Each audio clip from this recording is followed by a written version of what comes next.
నేటిదిన వాక్య ధ్యానం కొరకు 98వ కీర్తన 6వ చరణంలో రాయబడిన వాక్యాన్ని చదువుకుందాం. రాజైన యెహోవా సన్నిధిని సంతోషధ్వని చేయుడి. చదవబడిన ఈ వాక్య భాగంలోని దీవెన నా ప్రియులకు మీరందరూ పొందుదురుగాక. వాక్య ధ్యానం నిమిత్తం ప్రార్థన. ప్రేమ కలిగిన మా తండ్రి, మీకు వందనాలు. నేడు చదవబడిన ఈ వాక్య భాగం ద్వారా పరిశుద్ధాత్మదేవ మాతో మాట్లాడండి. విను నీ మాటలు మేము అర్థం చేసుకుని వాటి వలన దైవిక శక్తి నొందుటకు మీ కృప చూపించమని యేసుక్రీస్తు నామములో ప్రార్థిస్తున్నాము తండ్రి, ఆమెన్. చదవబడిన ఈ వాక్య భాగంలో మన ప్రభువారు ఆయన రాజై ఉన్నారు. రాజు అని అనగా ఆయనే మనలను పాలించేటటువంటి పాలకుడుగా, నడిపించేటటువంటి నాయకుడిగా, అలానే సర్వాధికారం కలిగినటువంటి గొప్ప దేవుడిగా ఆయన ఉన్నారు. ప్రతి రాజ్యానికి ఒక రాజు ఉండవచ్చు, కానీ మనందరి జీవితాలకు యేసుక్రీస్తు ప్రభువారు ఆయన రాజై ఉన్నారు. ఆయనను గూర్చి జెకర్యా గ్రంథం 9వ అధ్యాయము 9వ వచనంలో రాయబడినటువంటి వాక్యంలో ఏ విధమైనటువంటి రాజో మనం చూస్తే ఆయన నీతిపరుడు, రక్షణ గలవాడు, దీనుడు. నిజమే, సహజంగా రాజులు కఠినులుగా ఉండి అనేకులకు యుద్ధాలు చేస్తూ, కీడు చేస్తూ వారు తమ బలాన్ని వినియోగించువారుగా ఉంటారు. అయితే మానవులమైన మనకు రాజై ఉన్నటువంటి దేవుడు ఆయన నీతిపరుడు, రక్షణ గలవాడు, దీనుడు అనేటటువంటి విషయాన్ని మనం చూస్తూ ఉన్నాం. ఆయనలో ఇట్టి లక్షణాలు లేకపోతే ఈ భూమి మీద మనము ఇప్పటి వరకు ఉండుట అది ఎంతమాత్రం కూడా సాధ్యమయ్యే పని కాదు. రెండోదిగా మనల్ని సృజించిన దేవుని ప్రేమను కూడా మనం పొందువారంగా ఉండక నశించిపోయేవారం. ఆయన రాజు అయినప్పటికీ మన పట్ల చూపినటువంటి ఆ కనికరమే ఈ దినం ఆయనను స్తుతించి ఆరాధించటానికి కారణమై ఉంది.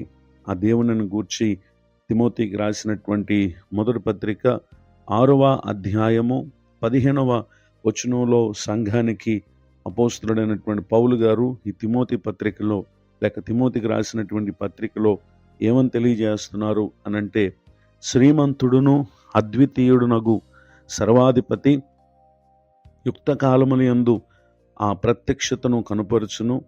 ఆ సర్వాధిపతి రాజులకు రాజును, ప్రభువులకు ప్రభువునై ఉన్నాడు అనేటటువంటి విషయాన్ని ఇక్కడ తెలియపరచడం మనం గమనించగలం. నిజమే, యేసుక్రీస్తు ప్రభువారు తండ్రి అయిన దేవుడు, ఆయన మనకు రాజై ఉన్నటువంటి దేవుడు.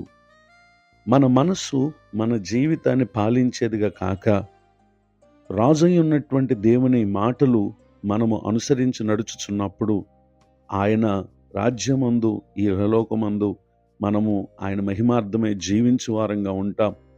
తొట్టిల్లకుండా ఆయన మనకు సహాయం చేస్తారు. మనకు విరోధిగా ఉన్నటువంటి అపవాది మీద కూడా ఆయనే మన పక్షంగా పోరాడేటటువంటి దేవుడై ఉన్నారు.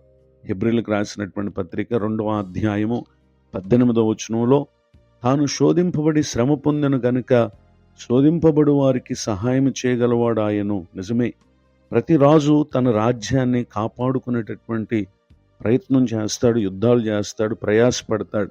అలానే ఎందరైతే ప్రభువును మన జీవితానికి మనం రాజుగా చేసుకుంటామో, ఆయన అపవాది చేత శోధింపబడి ఆయన శ్రమ పొంది అపవాదిని ఓడించారు.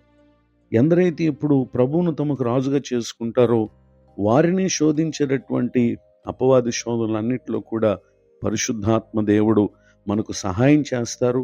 అపవాది చేతికి అప్పగింపబడక ఆయన మనలను ఎల్లప్పుడూ కాపాడుతూ, రక్షిస్తూ, క్షేమమిచ్చి మన ఆత్మలు ఆయన రాజ్యాన్ని చేరే వరకు కూడా పరిశుద్ధాత్మ దేవుడు మన రాజుగా ఉండి మనల్ని కాపాడేటటువంటి దేవుడిగా ఉన్నారు.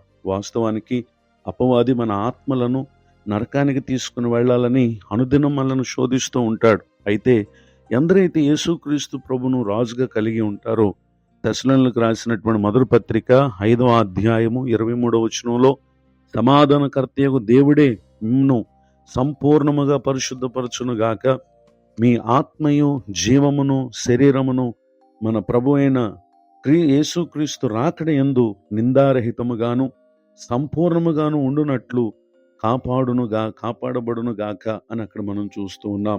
అలానే 24వ వచనం, మిమ్మల్ని పిలుచువాడు నమ్మకమైన వాడు గనుక అలాగు చేయును అని తెలియచేయటం మనం గమనించగలం. నిజమే, ఆయన మన ఆత్మను, మన జీవమును, శరీరమును క్రీస్తు రాకడ యందు నిందారహితముగా సంపూర్ణముగా ఉండునట్లు కాపాడేటటువంటి దేవుడై ఉన్నారు. ఏ విధమైనటువంటి మలినం మనకు అంటకుండా మనల్ని భద్రపరిచే గొప్ప రాజై ఉన్నారు. గనుక ఆ రాజైన దేవుని సన్నిధిని మనము ఉత్సాహధ్వని చేసేవారంగా ఉండాలి. ఆయనను స్తుతించేవారంగా ఉండాలి. ఎప్పుడైతే ఆయన సన్నిధిలో మనము నేడు చదివిన వాక్య ప్రకారంగా ప్రవర్తిస్తామో, రాజుగా ఉన్నటువంటి ఆయన తన ప్రజలకు ప్రతి మేలును అనుగ్రహించి నిత్య రాజ్యానికి మనల్ని వారసులుగా చేస్తారు. ఇటు గొప్ప దీవెనకు నా ప్రియులకు మీరందరు పాత్రులగునట్లు ఆయన సన్నిధిని సంతోషధ్వని చేయుడి. ఆయన సన్నిధిని సమయాన్ని వెచ్చించండి. ఆయన సన్నిధిలో ఉండుటకు ఇష్టపడండి. ప్రతి సమయమందు ఆయన సన్నిధి అనుభవంతో ఈ లోకంలో ముందుకు కొనసాగలరని కోరుతూ ఈ మాటలు ముగిస్తూ ఉన్నాను. ప్రార్థన. కృపగలిగిన మా తండ్రి, మీకు వందనాలు. మీరే మా జీవితానికి నిజమైన రాజై ఉన్నారు కనుక మమ్మల్ని మేము పరిపూర్ణంగా మీకు అప్పగించుకుని మీ రాజ్యంలో మేము నీ కృపలో మేము కొనసాగుటకు సహాయం చేయండి. దైవజనులను, వారి కుటుంబాన్ని, సేవాపరిచయం దీవించండి. కృంగిన వారిని, దుఃఖితులను, ఆదరణ లేని వారిని ఇప్పుడే రాజైన మీరు వారికి రక్షణ కలుగు చేసి మేలు దయచేయమని ప్రార్థన చేస్తున్నాను. నూతన సంవత్సర దయా కిరీటాన్ని ఇదనం పొందిన ప్రియులను దీవించండి. నేటి పరిశుద్ధ దిన దీవెనలు మా ప్రియులకు సమృద్ధిగా దయచేయండి. యేసుక్రీస్తు నామములో ప్రార్థిస్తున్నాను తండ్రి, ఆమెన్. తండ్రి, కుమార, పరిశుద్ధాత్మ దేవుడితో నడిపించును గాక, ఆమెన్.